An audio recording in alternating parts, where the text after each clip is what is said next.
This is Dan Lawson with the Alliance for American Manufacturing. I'm in Augusta today, and I'm talking with Rod Hiltz, who is the Director of Field Services for the Maine State Employees Association, also known as SEIU.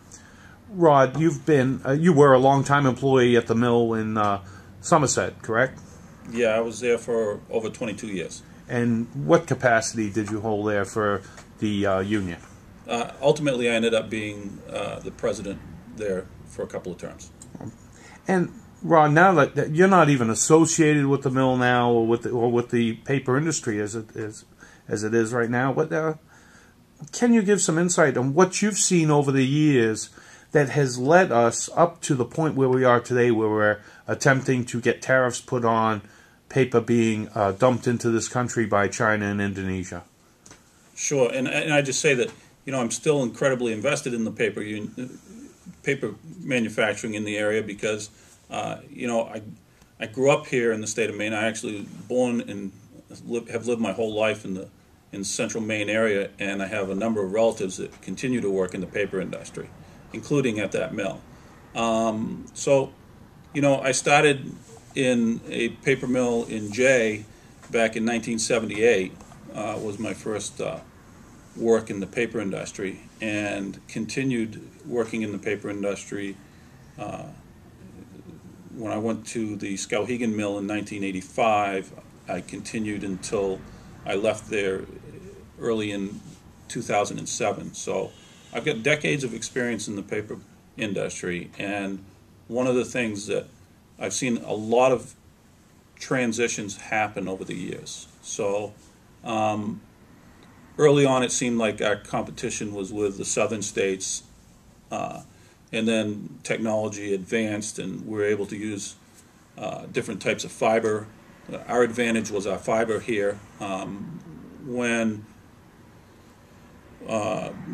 fiber became less of an important issue in order to maintain quality because technology had increased, then there were other cost considerations that came into effect. And one of the things that happened was that we all started being owned by global corporations, and these global corporations started carouseling their products around the globe, essentially, in order to get the best advantages from the financial markets. And I can understand that.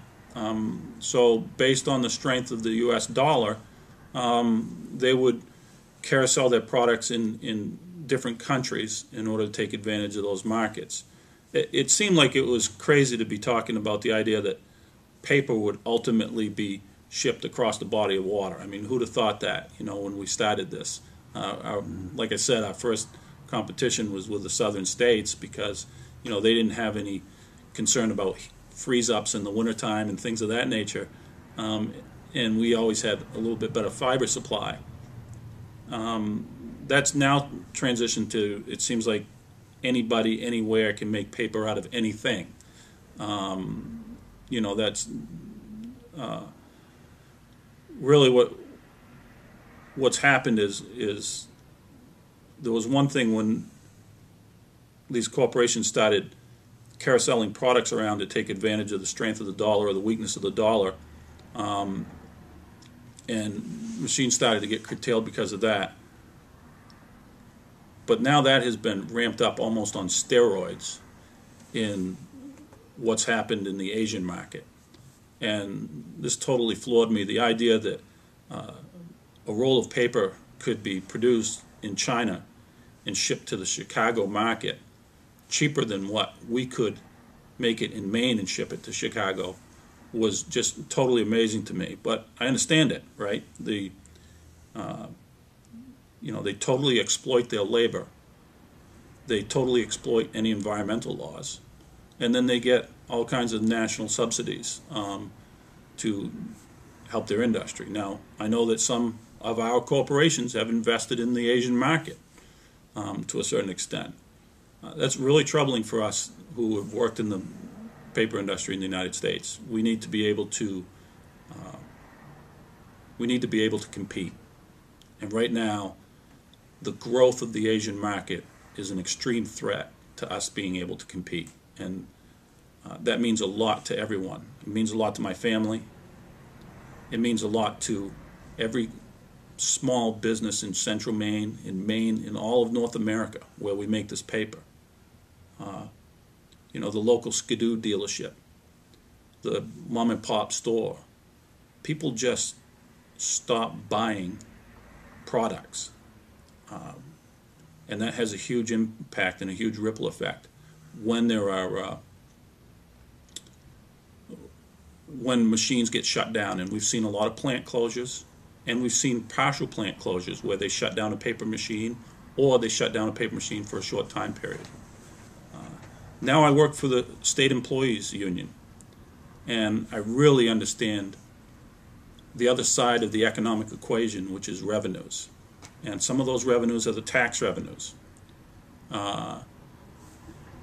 When sales tax go down, now we've been hit hard because of the economy, but I know firsthand what it's like to see paper mill workers lose their jobs, be unemployed. Now they're on unemployment, and now they need social services. And fewer people, I also have witnessed where people stop giving to the United Way because there's a huge United Way effort out there. But the idea that labor and the companies have joined forces together to try to make a really successful United Way program. And, I know that when these mills shut down, that gets hurt. And then you have more people that need those services, and you have less money going into those services. It's a death spiral, and we've all been facing it. So, Rod, you actually look at what would happen to that whole community if something was to happen to the mill. You touched on the taxes. If that tax base was all of a sudden gone for not only that community but the county, the huge effect it would have, and how it ripples out to affect so many other people and so many other businesses in that area. Sure, and it's not just the people and the businesses. As we look at it, when you have less revenues, whether it's sales tax revenues that go to the state and get reimbursed to the communities and the school systems, it's huge for that because, a huge piece of every state's budget goes to the school system. I'm a football coach at the local high school where I live, and I see this firsthand. Sports being cut, drama being cut, bands being cut, foreign languages being cut. All of the school systems are cutting. And the reason why they're cutting is because they're getting less money from their states. The reason why they're getting less money from the state is because there's less revenue being generated. Some of that is the economic impact of the economy that we're all facing.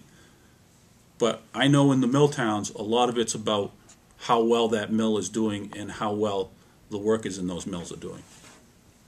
Okay, Ron, I really thank you for your time talking with us today. I appreciate it, and we will pass these comments on to the powers to be. Hopefully we can make a difference. Thank you. Okay, good luck. Thank you.